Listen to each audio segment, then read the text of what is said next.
Hey everyone, welcome or welcome back to the channel, and welcome to yet another journal update.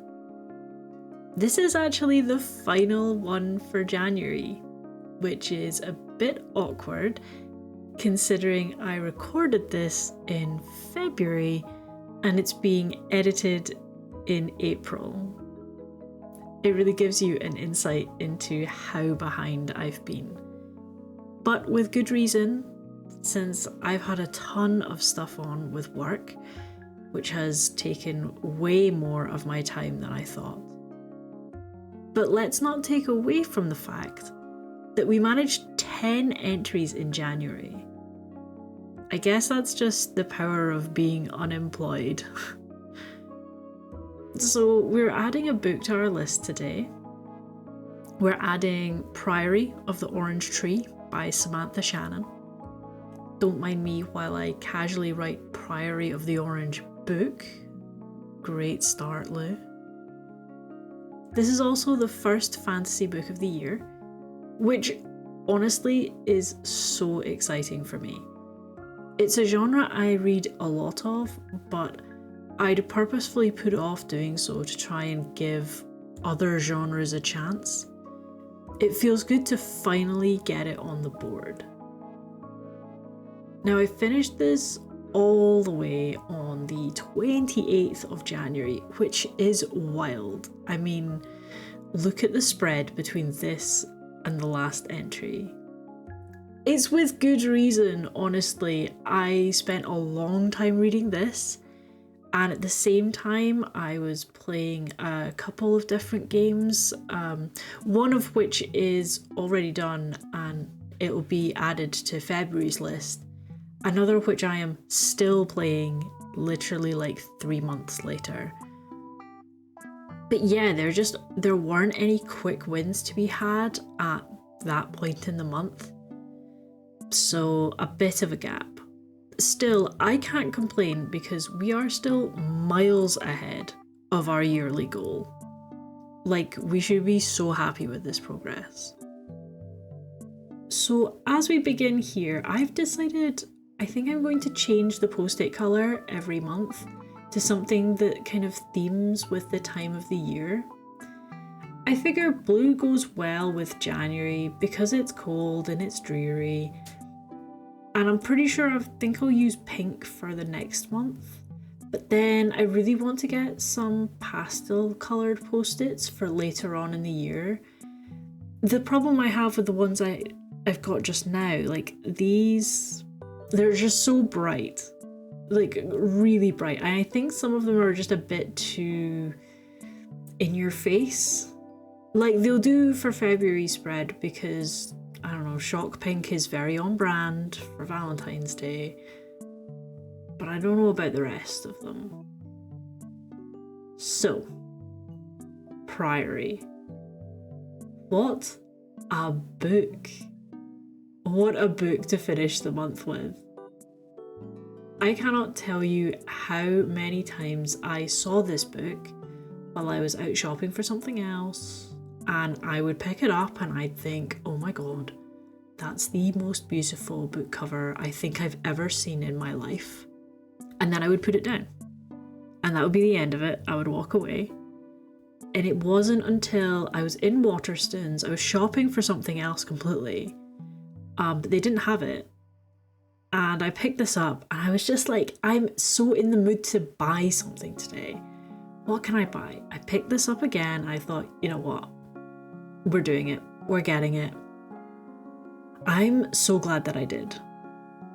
This book was so good. I took no notes the entire time. Like, I just didn't even stop to consider that I should take notes.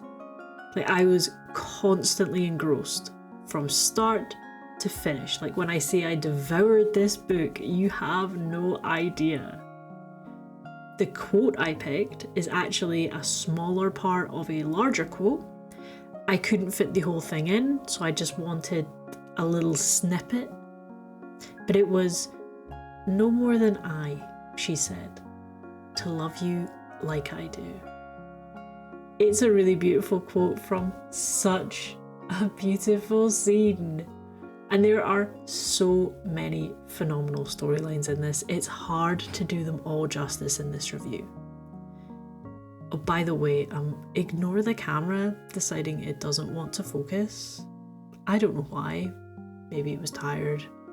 Valid, to be honest.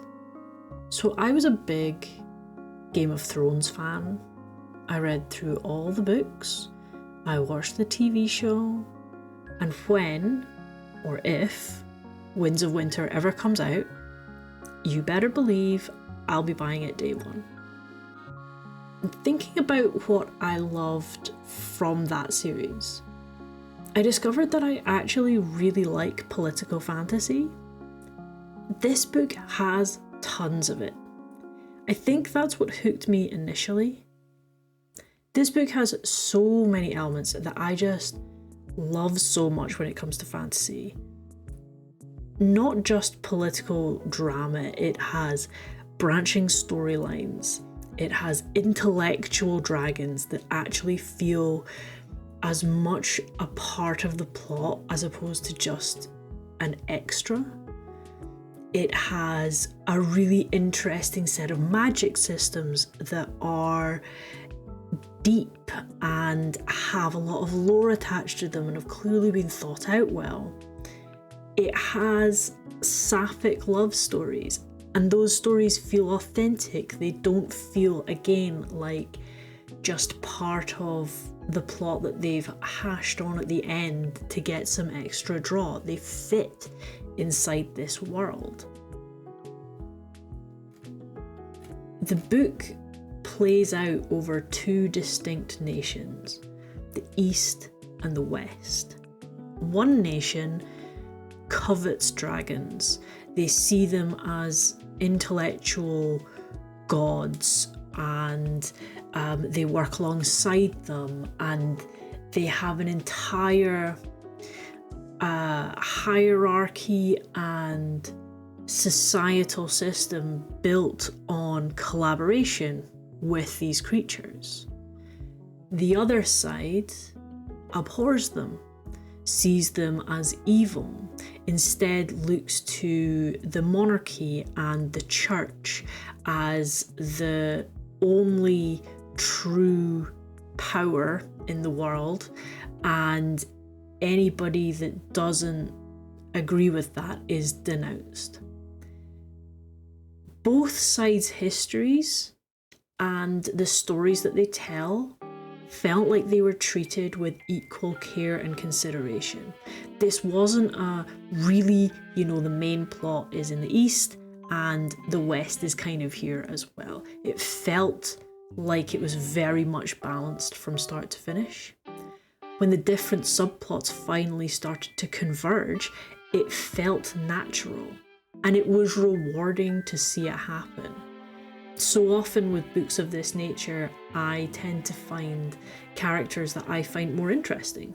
And that tends to grow into a large divide where I'm skipping over parts of the book because I'm just not invested in what happens to certain subplots. With this, I was locked in on every adventure from start to finish. Don't get me wrong, I think there were characters that I liked more than others, and there were a couple of subplots that I really would have liked to see explored just a little more. But overall, I didn't feel the need to skim through or skip any storyline at all. I am deliberately trying to be sparse with the plot because I would urge any fantasy reader to pick it up and experience it with minimal information. What I will say is that you might start reading it for the dragons, but you will stay for everything else. This was the easiest 5-star read I think I've ever given. It was a true delight wrapped up in 800 pages. While I'm delighted there's a prequel, I am dying for a sequel. I really hope we get one. thank you for watching today's video, guys.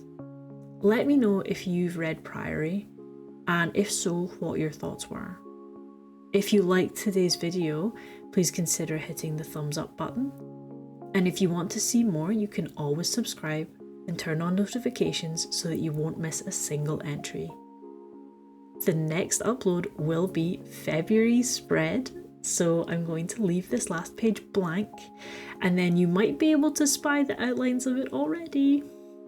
In that video, we're also going to go through all of our stats and our charts, so I hope to see you there.